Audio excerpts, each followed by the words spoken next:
ওই আমাদের যে একটা 15,090 মডেল ছিল আগে, যেটা থাই লক কাটিং এর জন্য যথেষ্ট পরিমাণ জায়গা থাকার কথা।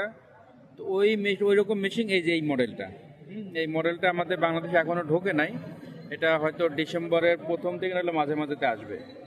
হ্যাঁ, এই মেশিনটাই কাস্টমাররা সবচেয়ে বেশি চাচ্ছে, যে ইজিলি যাতে থায়ের লক টক কাটতে পারে।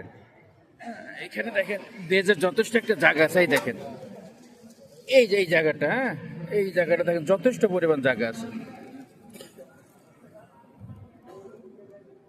আপনি ইজিলি তখন এটা সেল করতে পারবেন।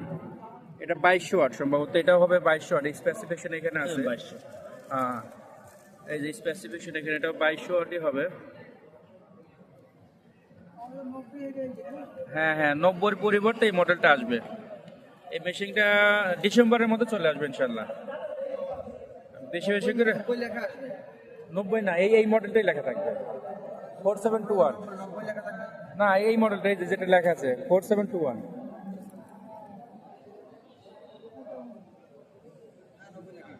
90 90 লেখাই আছে। আচ্ছা, একই তো, তাহলে তো বিষয় একটা। হ্যাঁ হ্যাঁ, তাহলে তো বিষয় একই। হ্যাঁ হ্যাঁ।